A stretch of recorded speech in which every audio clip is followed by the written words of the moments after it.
ผิดชอบดำเนินรายการขอบคุณอนุโมทนาบุญสถานีวิทยุที่รับสัญญาณอยู่ณเวลานี้ 89.50 บ้านทุ่งเรดิโอ 89.50 อนุโมทนากับลุงดมปาเทียมวันพุทธวงศ์บ้านทุ่งเรดิโอ 98.75 คลื่นธรรมะของชุมชนวัดห้วยตองซัก 90.0 เวียงป่าเป้าเรดิโอทีมงานของคุณดารุณี FM 100.25 คณะสงฆ์อำเภอฝางมนเสียงธรรม 106.25 วิทยุชุมชนคนเมืองลี้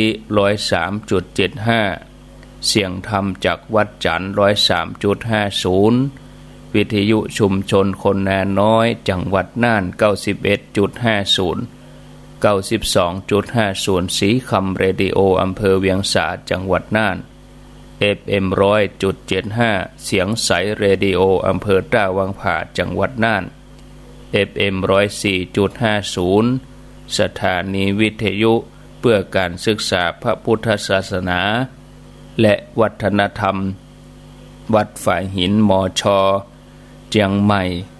95.75 ล้านนาเรดิโออำเภอศพปราบจังหวัดลำปางแล้วกติ 103.50 แดนดินถิ่นล้านนา 103.50 แดนดินถิ่นล้านนาอนุโมทนากับทุกคลื่นทุกที่ทุกแห่งที่เปิ้นได้รับสัญญาณเอารายการนี้ไปสู่ผู้ฟังทางบ้านก็ขออนุโมทนาในความเมตตาของผู้อำนวยการผู้จัดการสถานีที่ได้เชื่อมสัญญาณเอารายการนี้ไปสู่ผู้ฟังทางบ้านมาปะกันแล้วบ่เฮอได้ขาดแคลวเสียเวลาวันนี้นำเสนอสาระธรรมะอยู่ด้วยกัน1 ชั่วโมงตอนนี้เวลา 5:13 นาทีหลายท่านก็ตื่นขึ้นมาตั้งเมื่อ 2:00 3:00 บางท่านตื่นมา 4:00 บางท่านตื่นมาจับเวลาพอดี 5:00 เสียงก้องเสียงกองเสียงมองต่ำเข้าเสียงตุเจ้าประกาศธรรมมนุษย์เฮาทั้งหลายเมื่อปรารถนาสิ่งหนึ่งประการใดแล้วถ้ามันประกอบเหตุแห่งการปรารถนานั้นๆโดยการสร้างความดีสั่งสมบุญบารมีการฮืดตานรักษาศีลเจริญภาวนา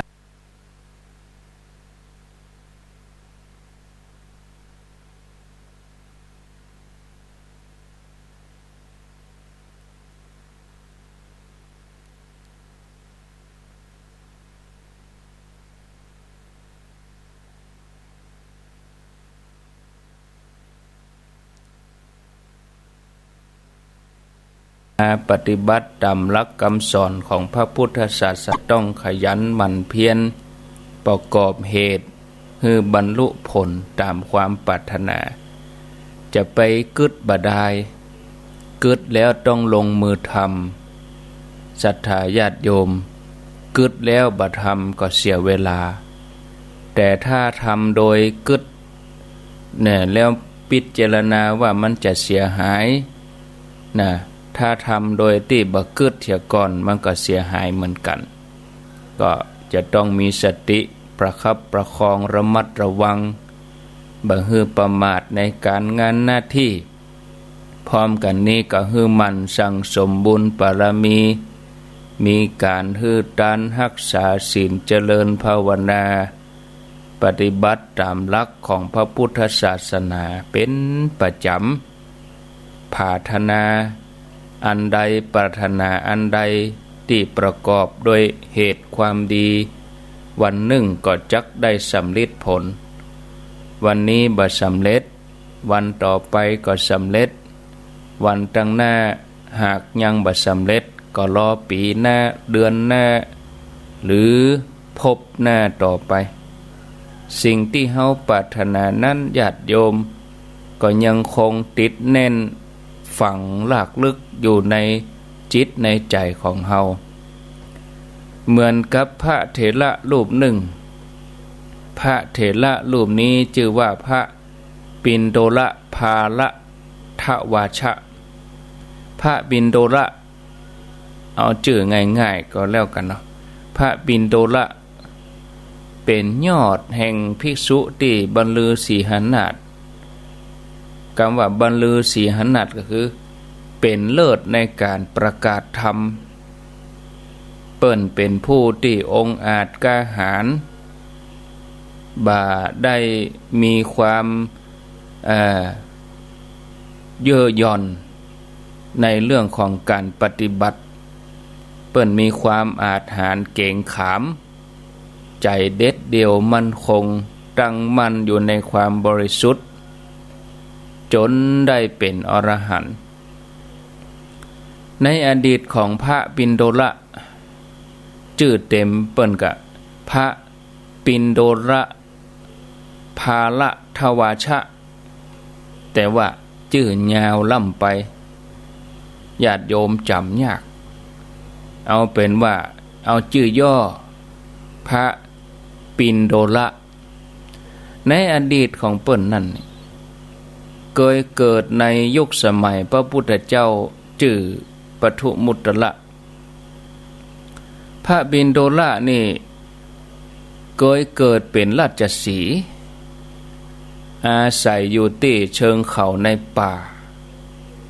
ตอนเมื่อเจ้ามาพระพุทธเจ้าปทุมุตตระเปิ้นก็ตรวจดูสัตว์โลก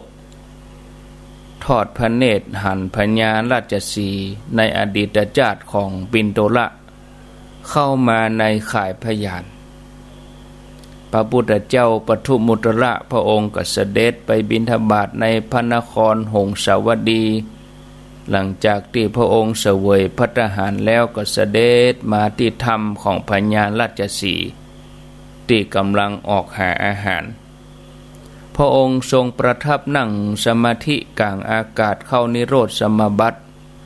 รอคอยการปิกมาของพญาราชสีห์พญาราชสีห์ไปหาอาหารก็ได้เหยื่อมา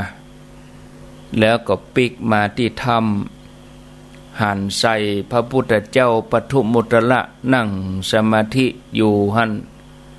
ก็เลยเกิดว่าในป่าแห่งนี้บ่มีสัตว์อื่นใดที่มีความสามารถจะมานั่งกลางอากาศแล้วก็มาใกล้ที่อยู่ของเฮามนุษย์ผู้นี้อย่างมายิ่งใหญ่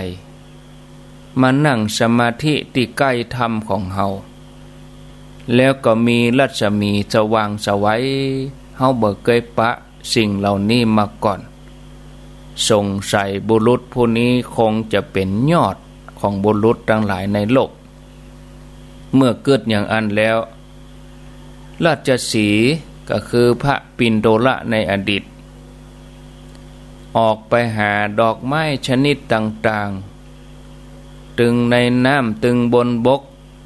เอามาปูเป็นอาสนะดอกไม้ตั้งแต่ปืนดินเอาวางทับซ้อนกันจนไปถึงที่พุทธองค์ทรงประทับนั่งแล้วราชสีห์นี่ก็ยืนอารักขาพระพุทธเจ้าปทุมุตตระณที่นั้นโดยจิตลำใสอันเนี้ยกะที่เปิ้นเอาสิ่งไว้ในวัดก็คงจะเอามติของพระปิณโดรหลายท่านถามว่าเป็นจะได้ราชสีห์หรือว่า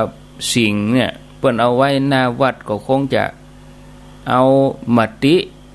พระปิณโดรที่อดีตชาติเปิ้นเป็นสิงห์เปิ้นเป็นราชสีห์แล้วก็มายืนอารักขาพระพุทธเจ้าปทุมุตตระนี่กะนี่ท่านผู้ฟังได้คำต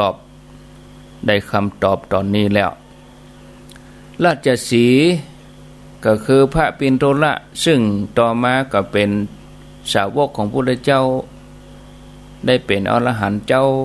แต่ว่าอดีตชาติเปิ้นเป็นราชสีห์ เปิ้นก็มายืนอารักขาให้พระพุทธเจ้าบัดเจ้าแต่นั้นก็เอาดอกไม้มาปูชาแน่โดยจิตเลื่อมใสยืนขึ้นหุ่งเต้าแจ้งบอกกองแจ้งแล้วเจ้าวันใหม่พญาราชสีห์ก็เอาดอกไม้อันเก่าของตะวาเอาขว้างออกไปแล้วก็หาอันใหม่ดอกไม้สดมาปูเป็นอาสนะจัดแจงถวายพระพุทธเจ้าอยู่หั่น7 วันโดยที่ตัวเองก็บ่ได้ออกไปล่าเหยื่อบ่ได้ออกไปล่าสัตว์ที่ไหนมีแต่ความปีติอิ่มเอิบอิ่มบุญที่ได้อารักขาที่ได้ดูแลที่ได้อุปถากพระพุทธเจ้าในระหว่าง7 วันที่พญาราชสีห์ทำหน้าที่อารักขาพระพุทธเจ้าพญาราชสีห์กับบรรลือสีหนาถ3 เวลา3 เวลาเวลาเมื่อเจ้าเวลาเมื่อวันแล้วก็เวลาเมื่อแรง3 เวลาเป็นการขับไล่สัตว์ร้ายทั้งหลายบ่ให้มารบกวนพระพุทธเจ้าที่ว่าบรรลือสีหนาถก็คือห้องส่งเสียงบรรลือสีหนาถโดยจิตเลื่อมใสแถมสาเหตุหนึ่งที่เปิ้นยะอย่างอันนะก็ยะคือเปิ้นหลังจากที่บรรลุอรหันต์เนี่ยเปิ้นฮู้ธรรมะเปิ้นก็บรรลือสีหนาถเป็นประจำถึงวันทวน7พระพุทธเจ้าก็เปิ้นก็ออกจากนิโรธสมาบัติในขณะที่พระองค์ทรงยืนอยู่ที่ประตูถ้ำพญาราชสีห์พร้อมกับเหล่าบริวารพร้อมโดยหมู่สัตว์ทั้งหลายก็มาประทักษิณโดยความเคารพปากันเดินรอบพระพุทธเจ้า3 รอบเวียนขวาประทักษิณพระพุทธเจ้าพระองค์ก็ทรงดำริว่าเพราะอาศัยเหตุเพียงเท่าอี้ก็เพียงพอที่จะเป็นอุปนิสัยให้แก่สัตว์ใหญ่ราชสีห์ต่อไปในอนาคตแล้วพระองค์ก็เหาะปิกไปที่พระวิหารตามเดิมพญาราชสีห์ซึ่งเป็นอดีตชาติของพระปิณโดละก็เกิดความปิติที่ได้ปูชาพระพุทธเจ้าที่ได้อารักขาพระศาสดานึกถึงบุญนั่นเป็นประจำเมื่อตายจากชาติอันเป็นสัตว์เดรัจฉานคือพญาราชสีห์จากภพชาตินั้นบุญก็หนุนนำส่งไปให้มาเกิดในชาติเป็นมนุษย์ได้เกิดในตระกูลเศรษฐีในเมืองหงสาวดีเมื่อเจริญวัยใหญ่ขึ้นมาวันหนึ่งมีโอกาสไปวัดพร้อมกับเจ้าบ้านเจ้าเมืองอย่างกับเฮาทั้งหลายจะไปวัดกันวันพุธนี่กะมีโอกาสได้ฟังธรรมจากพระพุทธเจ้าซ้ำเพิ่มความเลื่อมใสของเก่าเปิ้นมีอยู่แล้วพระองค์เทศนาธรรมก็เหมือนว่าไปเพิ่มเติมไปสกิดสติทำให้เกิดปัญญาเลื่อมใสนักขึ้นไปตอนที่เปิ้นเป็นพญาราชสีห์นั่นจะทำบุญกุศลอะไรอย่างก็ติดคัดเพราะว่าอัตภาพเป็นสัตว์เดรัจฉานเนาะได้เพียงแต่ว่าไปกราบเอาดอกไม้มาปูชาเอามาปูเป็นที่นั่งพุทธเจ้าตัวอันแล้วก็ประทักษิณเตียวแวดตัวอันแล้วก็ยืนอารักขาบ่ให้อันตรายมาใกล้พระพุทธเจ้าตัวอันเพราะได้อัตภาพของสัตว์เดรัจฉานบ่เหมาะต่อการสร้างบารมี เมื่อได้เป็นมนุษย์จัดนี้ก็เลยได้สั่งสมบุญเต็มที่โดยเฉพาะการบำเพ็ญทานก็ทำตลอด7 วันญาติโยมจากนั้นก็ทำบุญทุกอย่างตลอดชีวิตทานศีลภาวนาเมื่อละสังขารในจัดนี้เวียนว่ายแต่เกิดอยู่ในเทวโลกกับมนุษย์โลกคือได้เป็นเทวดาได้เป็นมนุษย์สลับซับกันไปอย่างเงี้ยไปอบายเลย มาถึงเช่นสมัยพระพุทธเจ้าเฮาสมณโคดมตัวตันปินโตละอยู่บนสวรรค์ก็มาเกิดในตระกูลพราหมณ์อยู่ในกรุงราชคฤห์มีชื่อว่าภาละทวาชะเมื่อห่ำเฮียนใหญ่ขึ้นมาห่ำเฮียนจนแตกฉานเรื่องไตรเพศอันเป็นคัมภีร์ของพราหมณ์แล้วก็มีหน้าที่สั่งสอนคนทั้งหลายจนมีลูกศิษย์ถึง500มีลูกศิษย์ถึง500คนก่อนท่านผู้ฟังอยู่มาวันหนึ่งเปิ้นก็ได้ไปฟังธรรมจากพระพุทธเจ้าแล้วก็เกิดปัญญามีความศรัทธาเลื่อมใสในพระพุทธองค์ก็เลยออกบวชปั่มเป็งสมณธรรมจนได้เป็นพระอรหันต์ในเวลาที่เปิ้นบรรลุอรหันต์นั้นก็เป็นผู้ที่องค์อาจแก้วกล้าในธรรมก็ออกจากวิหารจากที่หั่นไปสู่ที่นี่จากที่นี่ไปสู่ที่นั่นไปตามที่ต่างๆเที่ยวบรรลือสีหนาฏคำว่าบรรลือสีหนาฏในที่นี้ไม่ได้หมายถึงการตะโกนไม่ได้หมายถึงการร้องโวกวากเอะอะเหมือนราชสีห์นะแต่ว่าบรรลือสีหนาฏก็คือว่าก้องกังวานมีเสียงก้องกังวานเป็นการกล่าวกำอู้ออกมาให้กู้คนที่อยู่ที่ห้านได้ยินทั่วบ่งบอกถึงคุณงามความดีบ่งบอกถึงบุญบารมีเป็นผู้ที่องค์อาจหาญแต่ว่าบัจจัยลักษณะของคนที่มีทิฏฐิมานะหรือว่าคนหยิ่งยโสคนอวดตัวถือตัวบัจจัยนะคำว่าบรรลือสีหนาฏนี่หมายถึงว่าประกาศท่ามกลางคนทั้งหลายว่าท่านผู้ใดมีความสงสัยในมรรคผลในธรรมอันใดจงถามเฮามาเฮาจะช่วยเผยความกังขาสลังสังกาคำอกคำใจ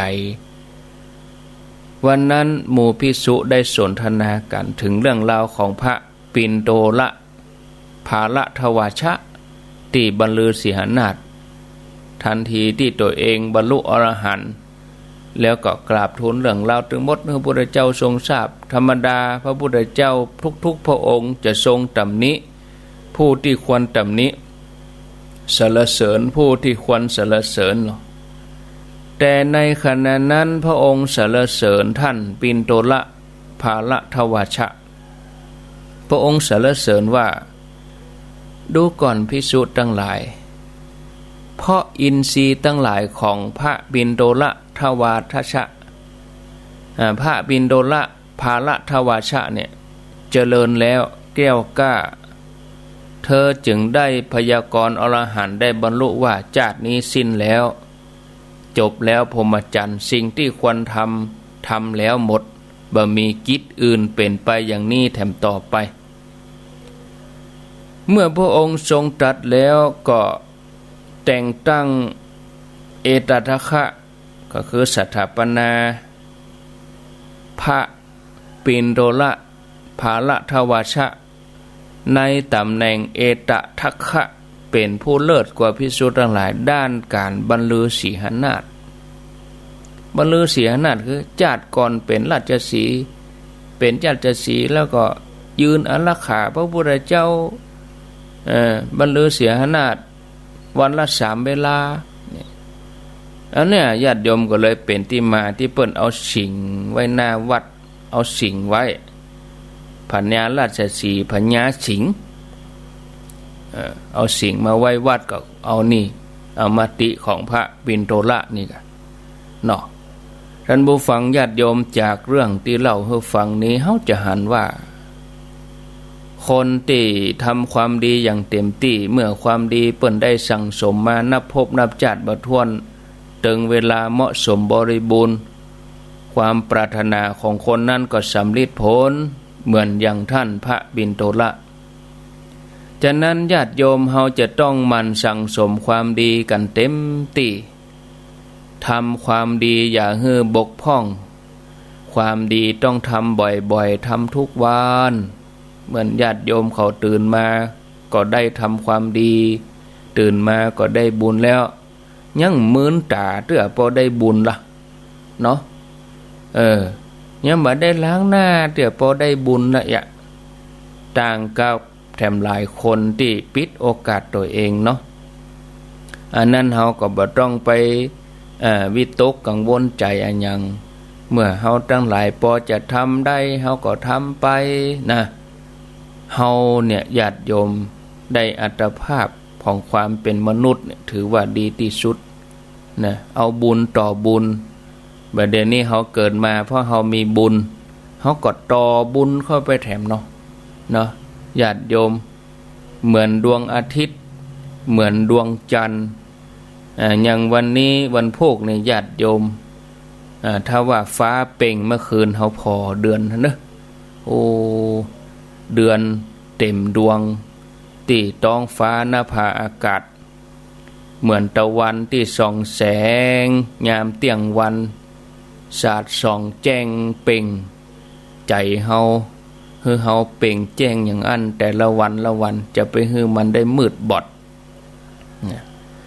ถ้าเฮาทำได้อย่างอี้เฮาท่านทั้งหลายก็จะได้รับความสมบูรณ์พร้อมในชีวิตบ่ว่าจะเป็นรูปสมบัติทรัพย์สมบัติคุณสมบัติที่เลิศที่สุดนิพพานสมบัติที่เฮาทั้งหลายตั้งใจก็อยู่ที่การกระทำของเฮาจะทำนักทำน้อยอย่างใดก็อยู่ที่ตัวของเฮาเองจะมันก็จะขี้ค้านก็วันนี้มันก็ได้นักขี้ค้านก็ได้น้อยเนี่ยฉะนั้นญาติโยมเมื่อเฮามีโอกาสแล้วเมื่อมีโอกาสแล้วก็ให้พึงปฏิบัติสั่งสมไปเนอะท่านผู้ฟังเนอะปฏิบัติไปนะท่านผู้ฟังท้องฟ้าเป็นที่รวบรวมของดวงดาวเป็นที่อยู่ของดวงจันทร์เป็นที่อยู่ของหมู่ดวงดาวดวงอาทิตย์ตะวันมหาสมุทรเป็นที่อยู่ของแม่น้ำทุกสายฉันใดพระพุทธเจ้าพระองค์รุ่งเรืองด้วยฉัพพรรณรังสีสว่างไสวตึงกลางวันกลางคืนด้วยธรรมะขององค์พระสัมมาสัมพุทธเจ้าก็เป็นที่รวมแห่งคุณธรรมความดีงามทั้งหลายฉะนั้นการบังเกิดขึ้นของพุทธเจ้านี่เป็นการยากการได้พบพระพุทธเจ้าก็ยากเหมือนกันผู้มีโอกาสได้พบได้ฟังธรรมจากพุทธองค์บอกว่าจะเป็นมนุษย์เทวดาสัตว์เดรัจฉานเหมือนอย่างพระปิณโตละในอดีตชาติเป็นพญาราชสีห์ก็นับว่าโชคดีเพราะเป็นการได้พบได้ฟังธรรมจากพุทธเจ้าเหมือนอย่างที่เล่าให้ฟังตะกี้พระปิณโตละภาละทวาชะอดีตชาติเคยเป็นพญาราชสีห์ได้พบพระพุทธเจ้ามีโอกาสทำบุญก็เลยมีอุปนิสัยติดตัวนะศรัทธาญาติโยมเรื่องของท่านปิณโตละมีแถมนักอยู่ก็เอามาอู้วันต่อไปศรัทธาญาติโยมท่านสาธุชนทั้งหลายก็เอามาเล่าให้ญาติโยมเขาฟังเป็นตอนวันไหนน้อยเนาะที่จริงก็เคยเล่าให้จบไปนะแต่ก็ติดเงื่อนไขของเวลาเนาะท่านผู้ฟังติดเงื่อนไขของเวลาอย่างใดก็บ่ดีเนี่ยศรัทธาญาติโยมท่านสาธุชนทั้งหลายเอามาพอเวลาแล้วบัดเดี๋ยวนี้ก็5:38 นาทีประชาสัมพันธ์ข่าวสารงานบุญเห็นสักเล็กน้อยเอาเต้าที่พอจะจำได้อาตมาบ่ได้เขียนไว้ถ้าจะให้ละเอียดก็ต้องตุลุงยองเนาะอันนี้เปิ้นมีปักกระตืนอยู่ก็วันนี้วันโกนวันพุธวันศีลวันพุธเป็นวันเดือนเกียงเป็ง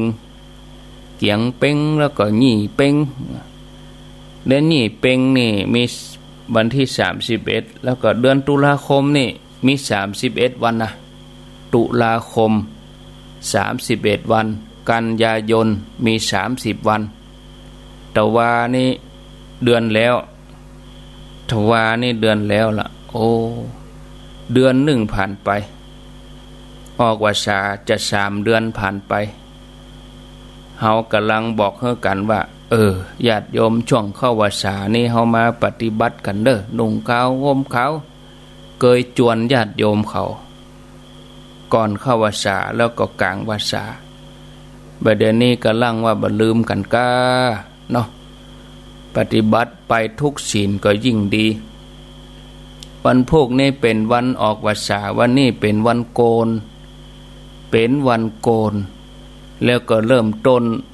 วันที่1 ตุลาคมเดือนใหม่นับจากนี้ไปแถม3 เดือนหมดละปี63แล้วก็เดือนกันยายนปี63นี่ก็จากเฮาไปตลอดกาลละนานเทินเจริญพรนะแม่นก็ญาติโยมว่าแม่นเต้นะบัดเดี๋ยวนี้เฮาอรุณสวัสดิ์บึดมาค่ำก็จะมาราตรีสวัสดิ์ธรรมะวันเวลาล่วงเลยไปวันพุกออกวรรษาแล้วเนอวันพุกออกวรรษาแล้วเนอพาย่ำหูคิงเตอโหเอาย่ำได้ไปวัดสักศีลเตอป้าอย่างอีนี่ก็แย่นักแกเจ้าปุตก็ปุตบดาย3 เดือนบ่ไปวัดสักศีลพระเจ้าบินหน้าไปทางใดยังบ่ฮู้วัดเปิ้นมีการอันยังบ่ฮู้วัดเฮามีงานอันยังพ่องมีการอันยังพ่องพระเน้นมีขี้ตนลาดตำละลืมชื่อแผ่วชื่อตู้หลวง ตู้เจ้าหลวงเฮาชื่ออันยัง มีคนมาถามเหมือนกันเนาะสะเตื้อเพิ่นถามเป็นศรัทธาที่ไหนศรัทธาวัดนั้นเจ้าวาดชื่อหยังก็อันแน่บ่ฮู้จักตู้หลวงอย่างอีนี่จบข่าวนะก็มีส่วนน้อยนะญาติโยมทั้งหลายบางทีส่วนน้อยบางทีมันก็เสียงดังเหมือนกันนะชนกลุ่มน้อยแต่ว่าเสียงดังหมู่ขี้เหล้าขี้ยาเนี่ยขี้เหล้าขี้ยานี่เป็นชนกลุ่มน้อยในสังคมนะแต่เวลาอย่างน้อยนี่เสียงดัง เปิ้นประชุมกันนี่เสียงดังหรือเปิ้นเสียงดังแต่มีเหตุผลนะก็แล้วแต่เขากำเบนเขามาอย่างนั้นเนาะพอออกวรรษาแล้วเฮาอธิษฐานว่าอิมังสัจจวาจังอธิษฐามิขอฮื้อกรรมกรรมจาของเฮาสัจจะวาจาของเฮาเนี่ยอธิษฐานกะอธิษฐานอันหยังอธิษฐานว่าเฮาจะบ่แตะต้องอบายมุขตลอดพรรษาเฮาจะลดละเลิกเฮาจะบ่กินเหล้าเอาเข้าบ่มีสัจจะต่อตัวเองโพไปเห็นละอันเนี้ยญาติโยมควรจะทำให้ตลอดสม่ำเสมอบ่ว่าออกวรรษาเฮาก็อุตส่าห์อดมาถึง3 เดือนแล้วก็ต่อไปต่อหน้ามันก็เป็นความดีสำหรับเฮาเองเฮาก็ยังบ่อดไปตลอดไปเลยลดไปตลอดไปเลยมันจะดีกว่าสติปัญญาเฮานักมันจะทำให้สมองเฮาดีสติปัญญาเฮาดีผิวพรรณก็ดีหน้าตาก็ดีนะหนุ่มขึ้นมาแถมนักถ้าเฮามัวเมาอบายมุขนะเฮาก็จะเฒ่าแก่ไปพอนี่สีส้มหรอมันไม่ได้เฮาสังเกตเฮาตึงหูคนไหนที่ไปทางอบายมุขนั้นมันตึงหูเนาะผิวพรรณกะแววตากะมันตึงหูแต่คนใดที่เปิ้นมาทางทานศีลภาวนานี่อย่างที่บรรลือสีหนาฏนี่คืออาถรรพ์บ่เก้อเขินเนี่ยท่านผู้ฟังจะออกวรรษาแล้วเนาะแล้วก็วันที่3นี่เปิ้นมีตักบาตรเทโวหลายที่พระธาตุโดยสะเก็ดเกตกาลามวัดฝ่ายหินมอชอพระธาตุสีจอมตองพระธาตุดอยน้อยดอยหล่อพระบาทตากผ้าแล้วก็แต่ละวัดที่เปิ้นจัดกัน โดยส่วนใหญ่นี่เพิ่นก็เอาทำเลที่วัดที่มีคันไดลงจากดอยอย่างพระธาตุดอยน้อยนี่เหมาะสังกัสสนครลงจากบันไดมาถ้าจะฮื้อดีนี่แป่งคันได3 สีนะเนาะอย่างที่อันสนทนากับท่านพระครูแต่ว่าคันได3 สีแล้วก็อันโยมศรัทธาเฮาก็ไปใส่บาตรข้าวสารอาหารแห้งนะไปร่วมบุญกันไปร่วมบุญร่วมกุศลกันในโอกาสวันสำคัญทางพระพุทธศาสนาก็ขออนุโมทนาจนศรัทธาญาติโยมเนอะศรัทธาญาติโยมท่านสาธุชนทั้งหลายไปร่วมกันนะแต่ละที่แต่ละแห่งวันพุธก็ไปร่วมกันที่วัดเฮาก็ถึงแม้ตลอดพรรษาเฮาอาจจะได้ไปบ่สม่ำเสมอก็ยังได้ก็วันพุธวันพุธออกพรรษาก็ไปวัดไปวากันเหียกรรมสละกันเหียกรรมแต่ละวัดบ้านตัวเก่าใกล้เคียงบ้านไกลบ้านหิมเนาะวัดแต่ละวัดญาติโยมแต่ละคนทำหน้าที่ของพุทธศาสนิกชนเป็นแบบอย่างให้ลูกให้หลานนะแล้วก็ตั้งแต่วันที่3ที่4ไปก็จะเริ่มต้นฤดูกฐินใครจะร่วมกฐินก็เฮาก็ได้ยินแต่ละวัดเปิ้นถึงประกาศกันเนาะเจ้าตัวศรัทธาแต่ละวัดเปิ้นก็ฮู้กันแต่ว่ากฐินที่เฮาพอจะมีกำลังจะไปได้ก็ไปพอจะไปได้ก็ไปแต่ละวัดอันนี้ที่จะชวนญาติโยมเขานี่ก็มีอยู่20วัดนี่ไกลที่ไหนก็ไปที่หั่นวันที่6ตุลานี่วัดดงเหนือเวลาบ่าย2แล้วอำเภอแม่วางนี่2วัดเด้อโยมเด้อ2วัดนี่พระธาตุดอยยุทธอำเภอแม่วางวันที่7ตุลาบ่าย2 โมงวัดสันขยอมอำเภอแม่วางดอนเปาอันนี้4 โมงหลังจากนั้นก็วันที่14อันนี้ไผจะไปตาลวัดเดียวที่เดียวได้12วัดอันนี้กฐินรวมกฐินรวมมี12วัดกับวันที่14ที่วัดอินทารามแม่ทางฮอดจะไปเอวฮอดก็วันที่14ตุลาบ่าย2 โมงสักประมาณสักเที่ยงเฮาก็ออกบ้านเฮากะ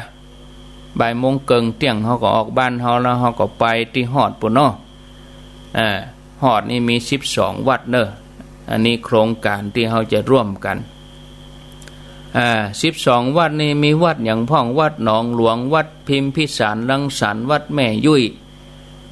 วัดพระธาตุเจดีย์น้อยวัดคัมภีรารามวัดป่าสัทธารามวัดสันดอยวัดผาแตนรัตนารามอินทารามแม่ทางฮอดวัดหลังต้อแล้วก็ดอยอุบแก้วอันนี้12วัดหลังจากนั้นก็วันที่15ตุลานี่ก็วัดทุ่งบุรีดอยหล่อเฮานี่ยางคามแล้วก็วัดยางคามอำเภอดอยหล่อวันที่15ทุ่งบุรีบ่าย2วัดยางคามบ่าย4 โมงแรงแล้วก็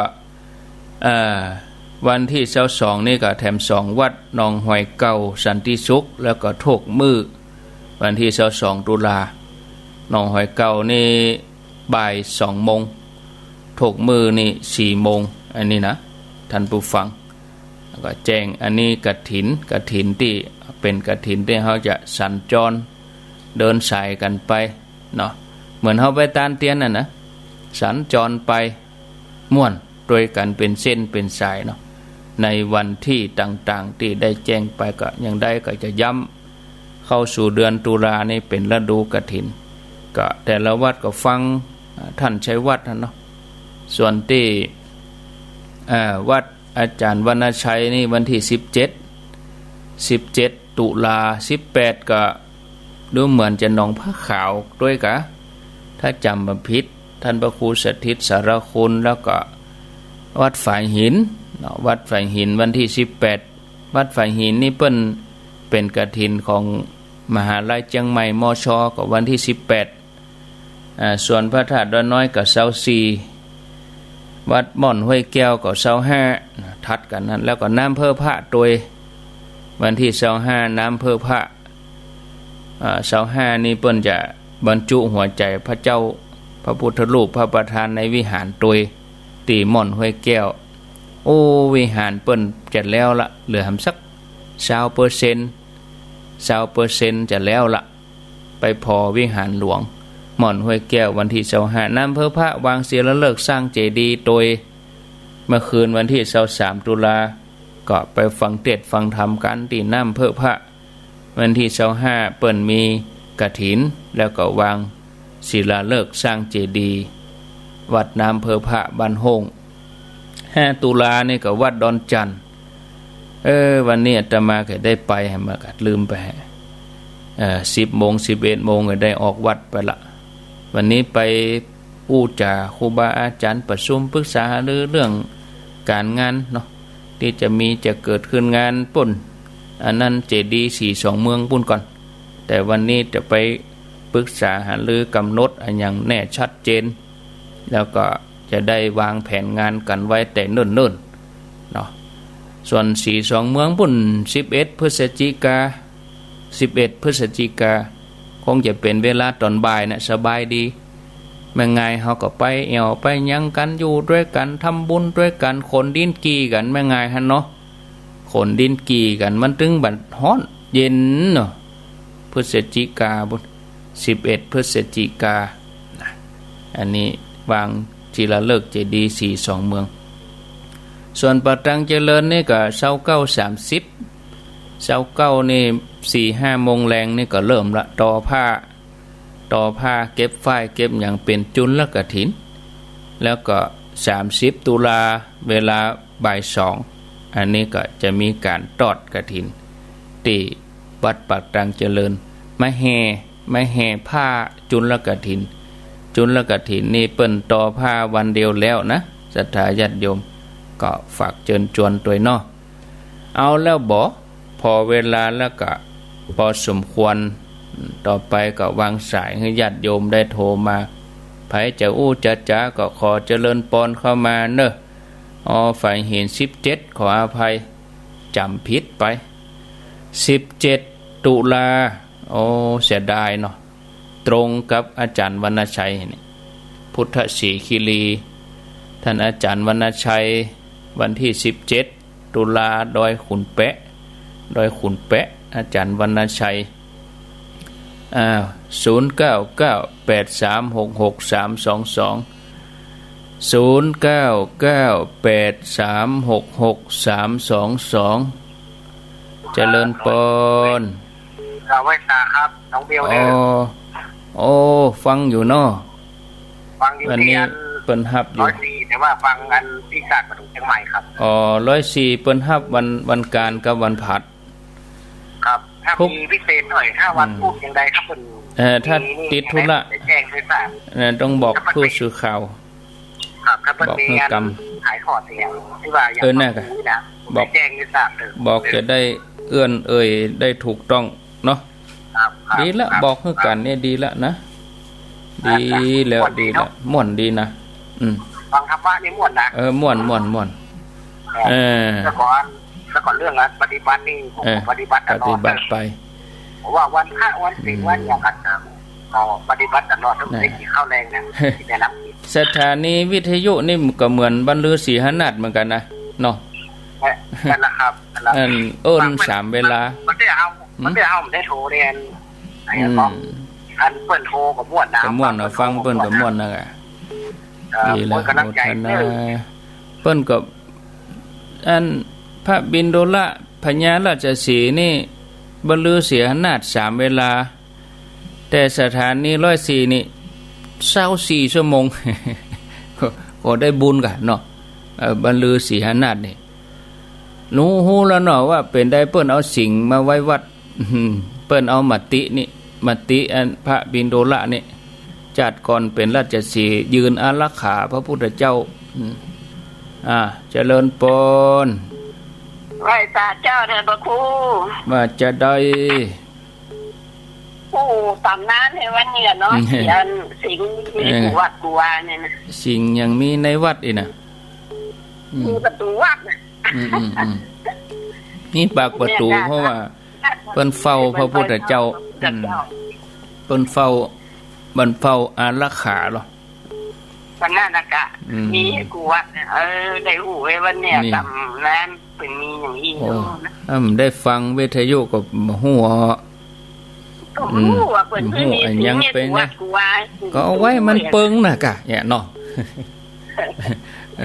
คันนี้ได้เล่าให้ลูกหลานฟังได้แล้วกะ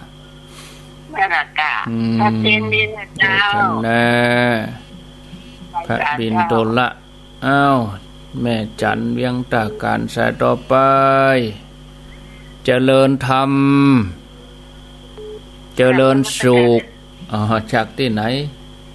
จากวัดจันทร์ค่ะอยู่วัดจันทร์เนาะเคยหันก็สิงในวัดหน้าวัดมีอันยังเจ้าสิงพญาราชสีห์มีค่ะสิงนะเปิ้นเอาไว้หน้าวัดเหรอเนาะหูความหมายแล้วเนาะกำนี้เนาะบอกให้รู้ความหมายก็ได้จ้ะแต่ว่าฟังไปเรื่อยๆจ้ะเล่าไปตะกี้เนาะเรื่องสิงตันฟังกะเปิดเสียดายนั่นน่ะเสียดายเล่าเรื่องนั้นสิงหน้าวัดอย่า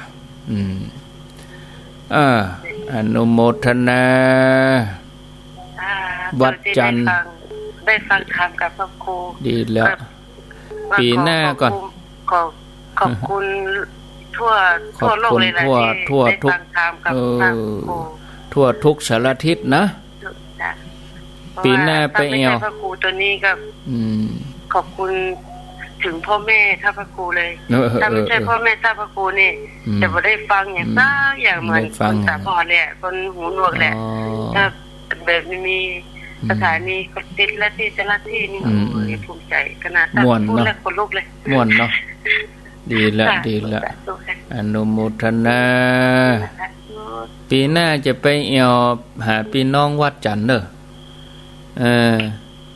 เจริญปนครับกะไว้สาขาท่านอาจารย์บุญธรรม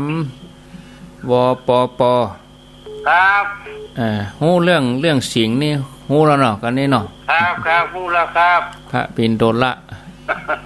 เป็นอดีตสาวกพระพุทธเจ้าเฮานี่ครับเปิ้นว่าผมก็ว่ามันมีทุกที่ทุกวัดน่ะหันกูติเนี่ยอย่างเปิ้นเอาสิงไว้หน้าวัดมันเป็นอย่างนี้เนาะเป็นว่าพระปิณโดละนี่ก็บรรลือสีหานาถเนี่ย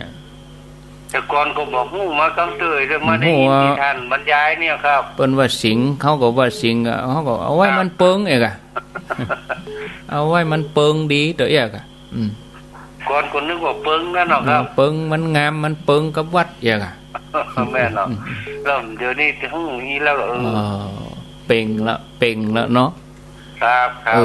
อย่างอีลูอย่างเนาะครับโมทนาต่อบุญธรรมจากกัลยาก็ไปเวียงปะเป้าจากเวียงปะเป้าไปที่ไหนแถมเจริญปนจากไปสาครับผมจากอันเวียงเป้ามาเวียงเหมือนกันเวียงหนองล่องครับผมเน้นรักกว่าจะฮู้ก็กว่าจะถึงบางอ้อได้ก่อนเล่นเอาวันเนอร์เกือบ2ปันกว่าปีวันเนอร์กว่าจะฮู้หมดว่าเป็นจะได้เนี่ยเนาะน่ะครับได้ฮู้ความหมายก็ถามมาเฮาก็บัดจังตอบอย่าพ่อถามไผก็บ่ฮู้แต่เฮามาฮู้รายละเอียดวันนี้ก็ถึงบางอ้อพร้อมกันเอาไปเล่าต่อได้เนอะครับอันนี้บ่สงวนลิขสิทธิ์นะครับไม่สงวนลิขสิทธิ์เอาไปเล่าต่อได้ครับมันก็จะได้สืบโดยเฮานะกะนั่นกะอมไว้หายคายไว้อยู่นะกะมันจะสืบไปคนทั้งหลายก็จะได้ฮู้แถมฮู้ต่อกันไปเนี่ยต่อกันไปถ้ามันวิทยุนี่จึงดีแต่บัดไว้มันก็จะเสียงที่เฮาได้นี่เสียงเสียงเจนเฮานี่ครับผมกราบไหว้ศาลนะครับเน้นรักปัญโยนันเจริญปนผ ร้อยสามครูบาเจ้าครับผมจากตังใดจากลีหลวงครับโอ้บดีว่าครูบาเอาท่านอาจารย์นี่ก็พอแล้วเนาะขอโทษครับอาจารย์ครับพระภูก็ได้อาจารย์นี่ก็เพาะอันนี้อยู่บ้านหยางบ้านลีหลวงครับหลังอำเภอครับลีหลวงฟังชัดดีกาชัดเจนมากครับชัดเจนครับผมดีแล้วค่ะม่วนดีเนาะครับผมม่วนดีฟังถึงวันครับจะความรู้อันนี้เป็นศาลาก็ครับผมศาลาครับเป็นศาลานี่ต้องหู้ความหมายบางทีศาลาเอาสิ่งมาไว้อย่างนี้ผมเป็นศาลาผมก็ปั้นไปก็เปิ้นจ้างผมก็ปั้นนะไงได้ตังค์หูเนาะได้ตังค์เลยอันนี้เขาต้องหูแม่นต้องมีติมาติไปโดยโมทนาวิเชียนสุขวิเชียนครับผมยินดีเนอนิศลาบางคนกับบ่ฮู้เหมือนกันนะเปิ้นปั้นเฮาก็ปั้นเปิ้นสืบกันมาเจริญปนเจ้าไม่ทราบครับเจ้าห้วยโถกถ้าเจนดีนะเจ้าโอ้อันพวกเอาสิ่งไว้นะว่านี่ฟังเป็นมาเป็นจะอันน่ะพระคุณเจ้าก็อันเนี้ยก็ที่มาที่ไปมันเป็นอย่างนี้ถ้าเจนดีนะเป็นเจนนี่อีนะอันนี้จำไปการโดยจมูกก็จมูกได้ละอันนี้จะอู้เขาฟังกันเพื่อไปอู้กันว่าเขาเอาสิ่งไว้นะว่านี่สิ่งจะได้เนาะมันกับความเป็นมาเป็นจะได้กับแม่กับบูนี่แหละโฮมเดี๋ยวนี้โมทนาสายต่อไปเจริญปนจากตังใดจากเวียงปะเป้าเจ้าบ้านหยังเจ้าอยู่บ้านหยังเวียงปะเป้าบ้านเวียงปะเป้าคือวัดสถานหม่อนจอมพอเจ้าหม่อนจอมพอเนาะตามตลอดเจ้าวันนั้นไปขนเตี้ยวปูนเตี้ยวหยังก็วันนั้นติ้วอยู่เจ้าดีแล้ว